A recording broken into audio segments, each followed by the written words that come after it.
안녕하십니까, 장 대표입니다. 자, 소개될 코인은 리플 코인입니다. 자, 리플 코인 여러 번 영상에서 많이 말씀을 드리고 있죠. 최근에 미중 무역 갈등 속에서 가상화폐가 급락하는 모습을 보여주고 있고, 리플 또한 시총 3위 자리를 내줬다. 자, 리플 코인 말 그대로 상승세가 굉장히 높았던 코인이기도 합니다. 근데 이점과 비교해 봤을 때 어떻습니까? 리플 코인 많이 올라간 것 같지만 비트코인이 1억 원을 돌파했고 이더리움이 500만 원을 돌파했을 때도 리플은 얼마였습니까?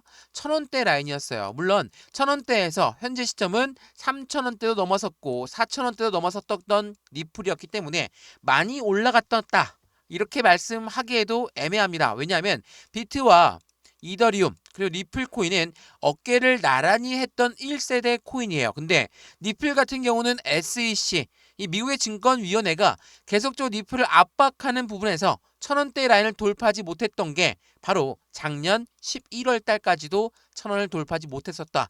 그 모습을 봤을 때 단기적으로 많이 올라갔으니까 이 가격이 맞는지 아닌지 조정 구간은 가져와야 되는 거니까 지금 조정은 당연히 있을 수 있다라고 판단하신 분들도 있겠지만 높은 단가에 매수를 하셨으면 정말 조금이라도 떨어지게 되면 겁날 수밖에 없죠. 자, 그러한 부분들이 시장을 굉장히 압박하면서 기대감도 공존하고 있는 게 현재 시장의 모습이다. 라고 우리는 판단할 수 있겠고, 말씀을 드렸던 미중 무역 전쟁 관련해서 굉장한 이벤트가 컸던 부분은 관세 부분입니다. 자, 이 관세 부분과 코인과 도대체 어떠한 연결관계가 있냐? 전혀 연결이 없지 않냐? 왜? 관세는 기존의 화폐 단위의 관세를 이야기하는 거고, 가상화폐는 말 그대로 코인이기 때문에 다른 의미지 않냐? 물론 법률적으로는 다른 의미가 맞습니다. 근데 이 코인에 투자하고 있는 게 개인만 투자하고 있습니까? 그렇지가 않죠. 고래라고 하는 세력이 투자를 하고 있어요. 고래가 누굽니까? 기업이고 기관이죠. 그렇기 때문에 이 기업과 기관 관세에 굉장히 민감할 수밖에 없겠죠. 더군다나 미국과 중국입니다. 강력한 대국가들이 뭉쳐 있는 부분이 계속적으로 싸움을 한다. 당연히 미국 기업들 힘들어질 것이고 중국 기업들 힘들어질 거니까 시장은 먼저 선반영을 하고 있다. 자, 여기서 말하는 선반영은 뭡니까? 선반영은 가장 안 좋은 방향성을 먼저 시계에 맞는 겁니다. 안 좋은 방향성 먼저 세게 맞으면 정말로 안 좋은 게 나왔을 때도 하방 압력이 그다지 크지 않다라는 거. 더군다나 선반영을 먼저 악조건을 받았기 때문에 이 조건이 해결되고 선반영된 부분이 해소가 된다. 반등력은 더욱더 빨리 나올 것이라는 것도 다시 한번 체크해 보시면 좋을 것 같고요. 그래서 오늘 리플 코인, 우린 리플 코인을 어떻게 투자에 대한 관점을 가져가야 될까? 이게 굉장히 중요할 수밖에 없죠. 자, 오늘 2월 6일 날짜 리플 마지막 저점을 확인하고 있다. 분석가들은 이제 진짜 흥미로워질 것이다. 라고 이야기합니다. 자, 우리가 리플 코인을 투자하고 있는 이유가 뭐였는지 다들 알고 있죠. 물론 트럼프가 대통령 당선됐으니까 코인 시장이 좋을 거니까 그동안 압박을 받았던 리플이 가장 크게 올라갈 거야. 이렇게 생각하시는 분도 있겠지만 리플의 모멘텀은 틀립니다. 뭐가 있습니까? 첫 번째로 CBDC 디지털 화폐가 있죠. 우리가 사용하고 있는 종이지폐, 동전 우리 이용 안 하죠? 벌써 신용카드만 이용하고 있는데 이 부분이 이제는 디지털 화폐로 바뀐다. 이 CBDC 같은 경우는 IMF라는 국제통화기금도 리플과 손을 맞잡고 개발하고 있죠. 두 번째로 뭐가 있습니까? 스테이블 코인. 스테이블 코인은 달러와 1대1로 연동된다. 이게 어떤 걸 의미합니까? 안전한 코인이다. 라고 단순하게 생각할 수 있으시겠지만 현재 미국 입장에서는 이 스테이블 코인을 가지고 계속적으로 달러를 발전시키려는 목적이 있습니다. 어떤 말이냐? 미국은 달러를 발행하는 기축통화국입니다. 제가 이 부분도 여러 번 설명해 드렸죠. 기축통화국은 왜 강력할 수밖에 없냐? 우리가 수출과 수입을 할 때 다 뭐로 결제합니까? 화폐 단위는 다 달러예요. 그렇기 때문에 미국이 강대국이 될 수 있었는데 최근에 브릭스라는 연합단체 탈달러를 외치는 나라들이 많아지다 보니까 그리고 사우디까지도 여기 단체에 가입하다 보니까 미국 입장에선 가장 우방 국가로 생각했던 사우디가 이제는 달러를 이용 안 한다?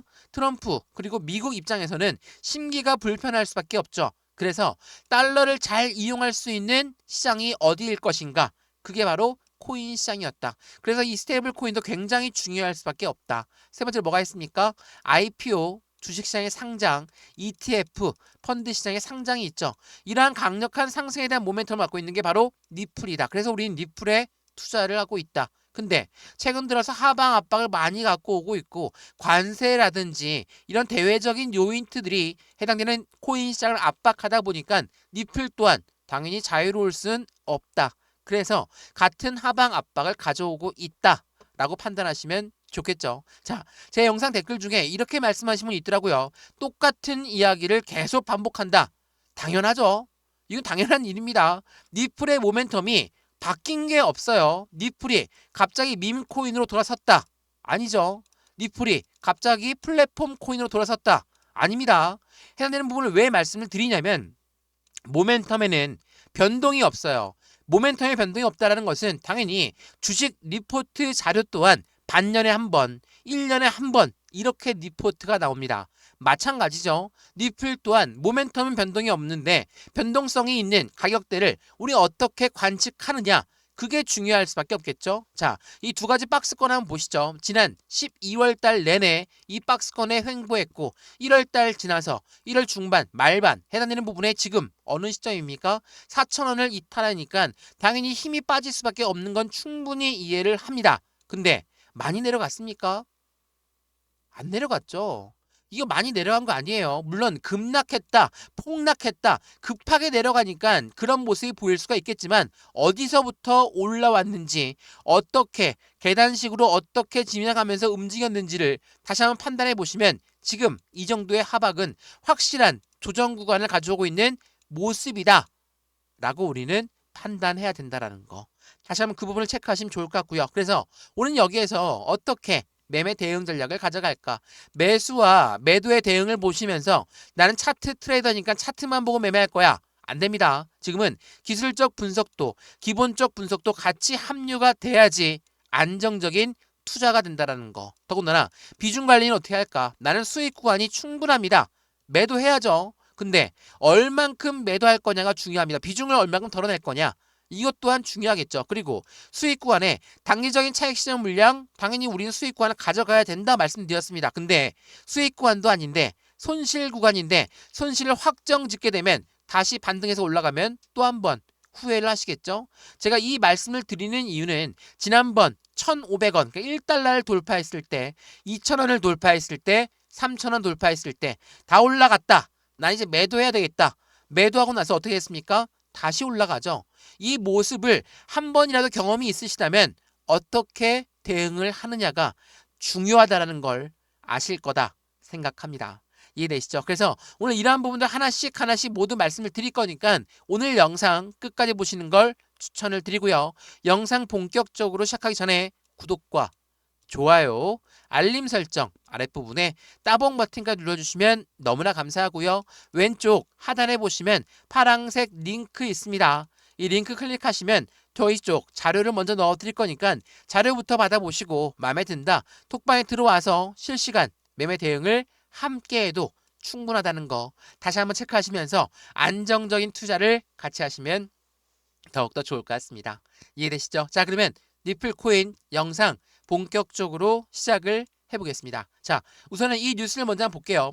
말씀드렸던 니플 코인에 최근 들어서 급락하는 모습을 보였다. 니플이 40%가 급락했음에도 불구하고 고래들은 움직이지 않았다. 이게 2월 3일 날 나왔던 뉴스거든요. 이것뿐만이 아닙니다. 2월 3일 이후에 어떤 뉴스 나옵니까? 암호화폐 고래들은 시장이 자유낙하 속에서 니플에 집중적으로 매수하고 있는 모습을 보여주고 있다. 그리고 SEC 잠깐 말씀을 드렸는데 SEC는 니플한테 가장 악적이었습니다. 강적이었죠. 증권위원회였는 SEC가 이제는 암호화폐 소송에 담당자를 전격으로 교체하면서 업계와 화해 움직임을 가져가고 있다. 그만큼 현재 시장은 이제부터가 본격적인 상승을 알려주고 있는 모습을 보여주고 있어요. 대외적으로는 압박되는 부분은 당연히 있을 수밖에 없는 건 전체적인 금융시장을 모두 컨트롤하고 있는 미국의 트럼프의 관세 정책이었기 때문에 당연히 영향을 받을 수밖에 없죠. 근데 안에서 대내적으로는 앞으로 니플 코인의 움직임을 더욱더 발전시키고 있는 미국 정치 부분이 움직이고 있고 미국에서 계속적인 코인 시장의 수도가 될 것이다 라고 이야기했던 트럼프의 공약처럼 그 부분이 하나씩 하나씩 이루어진다면 앞으로 상승력은 더욱더 클 수밖에 없겠죠.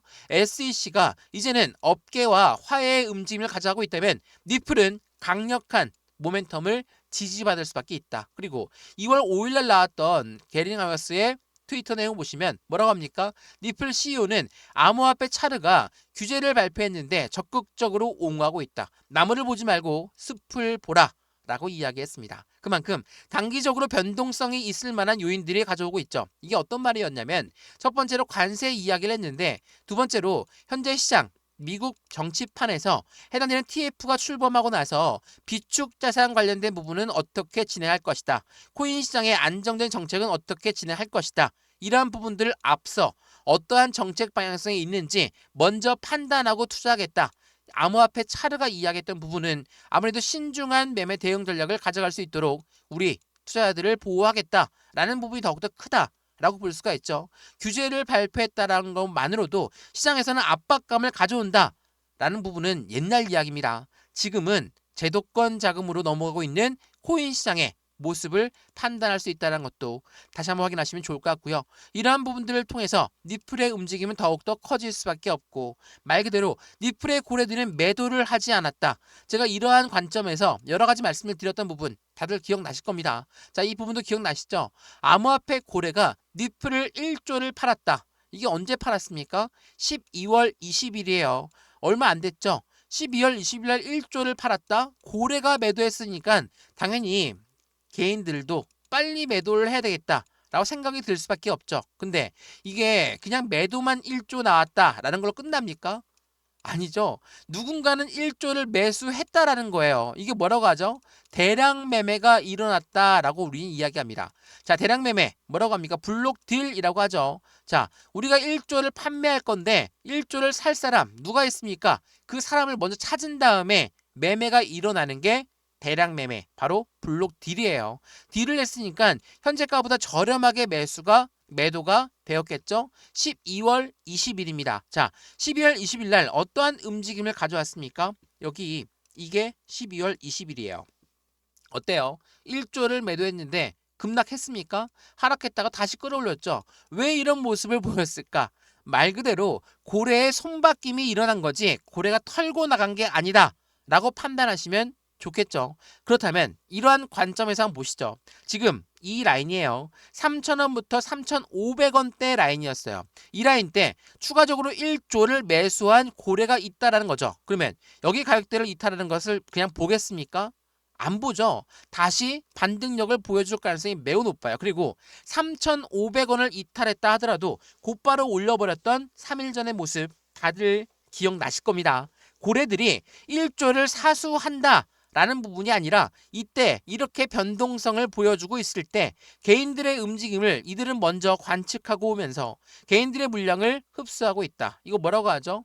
고래가 비중을 추가하는데 가장 좋은 방법은 뭡니까?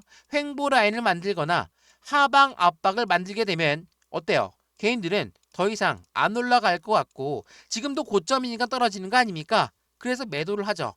위에 매도 주문을 강력하게 많이 걸어놔서 못 올라가게 막고 아래 매수 주문을 다시 걸어놔서 왔다 해서 떨어지는 물량을 재차 매수하고 다시 올라갔다가 떨어지는 물량을 재차 매수하고 이러면서 비중을 추가하고 있는 게 바로 고래들의 자전 거래를 돌리고 있는 현재의 모습이다 라고 우리는 판단할 수 있다는 거. 이게 매우 중요할 수밖에 없어요. 여러 번 반복적으로 제가 영상에서 말씀을 드리는 건 꼭 아셨으면 하는 겁니다. 그래야지 대응을 할 수 있거든요. 차트만 보시면 잘 아시겠지만 월봉 한번 볼까요? 월봉 보시면 지금 제가 2021년도부터 한번 볼게요. 이게 2021년도의 움직임, 현재 2024년도부터 25년도의 움직임 어떤 부분에 강력한 지지라인이 있습니까? 21년도에는 바이든 이전 대통령이 취임했을 때 어때요? 상승력 당연히 높이 올라갈 수밖에 없죠. 21년도 들어서면서 1분기 내내 상승력을 갖고 왔던 게 바로 바이든 정부가 들어서면서입니다. 지금은요. 누구의 정부입니까?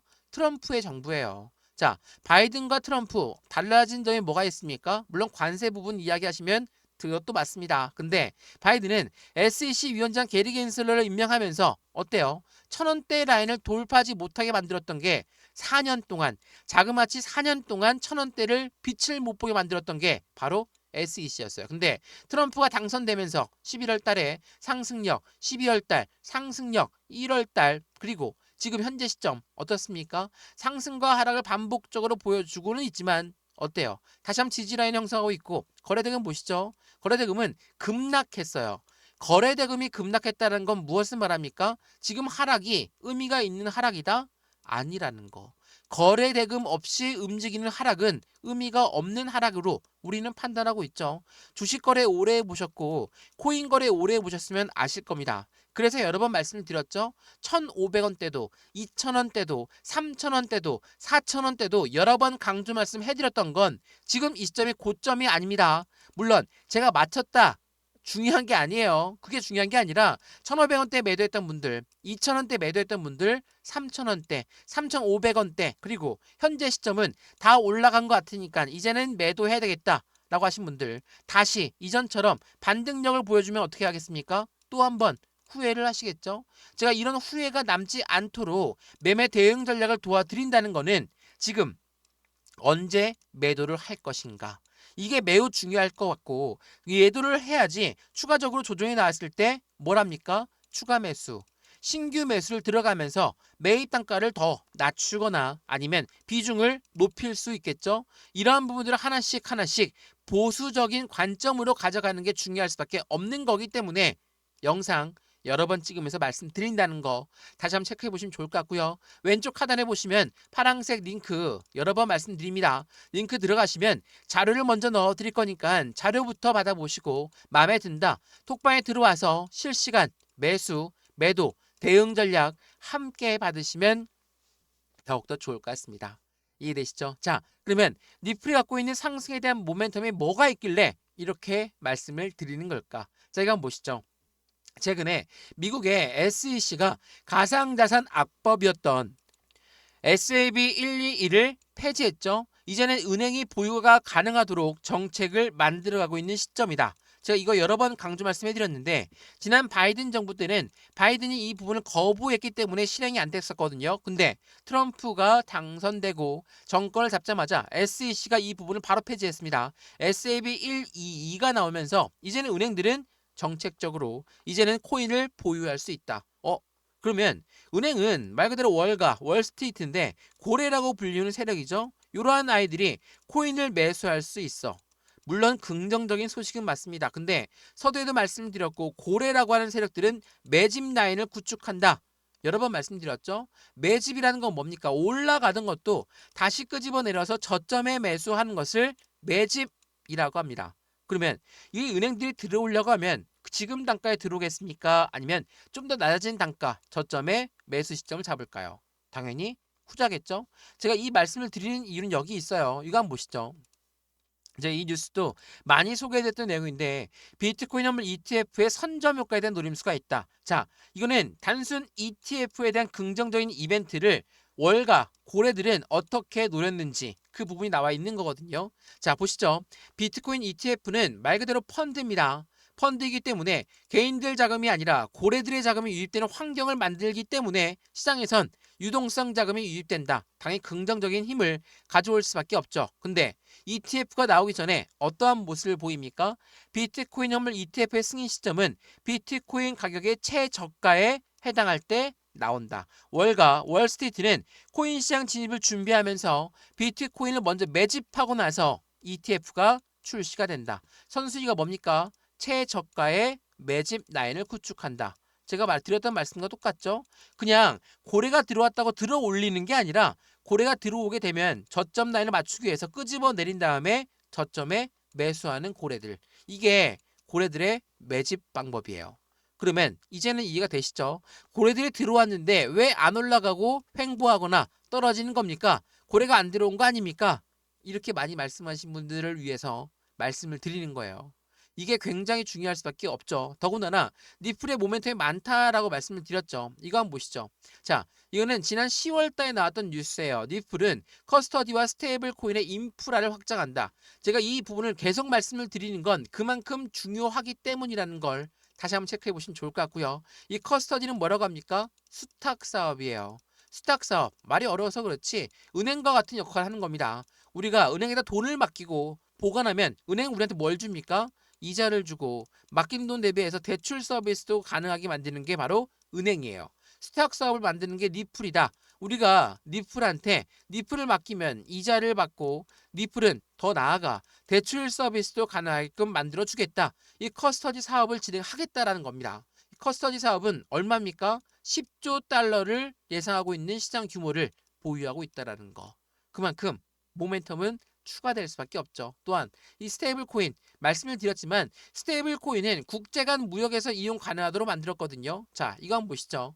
대규모 업그레이드를 진행했는데 이게 지난 9월 달에 나왔던 뉴스였거든요. 스테이블 코인이 나오기 전에 어떻게 움직임을 가져갈 것이다. 자, 보시면 두 가지의 업그레이드는 각각 다른 목적과 용도를 가지고 있다. RLUSD 스테이블 코인은 기관용으로 설계가 되었고 니플은 유동성과 거래를 중점으로 한다. 스테이블 코인을 왜 기관용으로 설계했을까?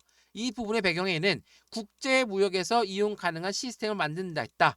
라는 부분이 들어가 있을 수밖에 없고 니플 같은 경우는 여기에서 어떻게 이용되냐? 스테이블 코인이 많이 상장되어 있다 보면 스테이블 코인이 거래가 될 때 어떤 걸 이용합니까? 수수료가 이용될 수밖에 없죠. 수수료를 니플로 이용한다. 그리고 이용된 수수료는 소각되는 절차를 가져간다. 어때요? 당연히 니플의 희소성의 가치는 더욱더 커질 수밖에 없는 과정을 만든다라는 거.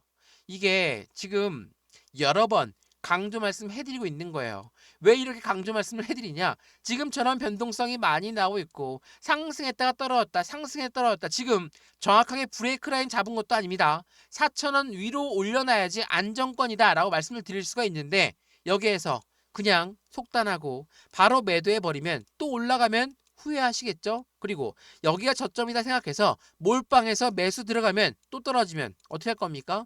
또 매도 버튼 누르시겠죠? 이러한 부분들을 안 만들어 드리기 위해서 매수와 매도의 관점은 어떻게 가져갈까? 비중 관리는 어떻게 해야 될까? 그리고 수익 구간은 어떻게 하면 극대화로 만들 수 있을 것인가? 우리가 흔히 얘기하죠. 이번 트럼프 정부 때 코인 시장은 엄청난 발전이 갈 거고 이 발전하는 동안 우리 또한 수익성을 가장 많이 챙겨야 됨에도 불구하고 조금만 떨어져도 매도하고 조금만 내려가도 매도하고 이런 부분이 반복되면 수익 구간은 더욱더 멀어진다라는 것도 다시 한번 체크해 주시면 좋을 것 같습니다. 이해되시죠? 저 또한 니플 코인 투자하고 있는 한 사람으로서 말씀드립니다. 니플은 앞으로의 시장 전망이 더욱더 커질 수밖에 없는 분위기를 가져가고 있고 말 그대로 EDXM의 EDX 와켓 월가에서 만든 코인 거래소에도 상장될 가능성 매우 높다라는 것도 다시 한번 확인하시면 앞으로 시장에서는 어떠한 대응 전략이 있는지도 빠르게 확인할 수 있다는 것도 체크하시면 좋겠습니다. 자, 오늘 영상 여기까지입니다. 영상 유익하였으면 구독과 좋아요, 알림 설정 아랫부분에 따봉 버튼과 눌러주시면 너무나 감사하고요. 왼쪽 하단에 보시면 파란색 링크 있습니다. 이 링크 클릭하시면 바로 자료 먼저 넣어 드릴 거고 바로 톡방 주소 넣어 드릴 거니까 실시간 매수, 매도, 대응 같이 해서 안정적인 투자의 관점 함께 만들어 가시면 더욱더 좋을 것 같습니다. 이해되시죠? 영상 여기까지입니다. 언제나 성공적인 투자 정말 진심으로 기원합니다. 감사합니다.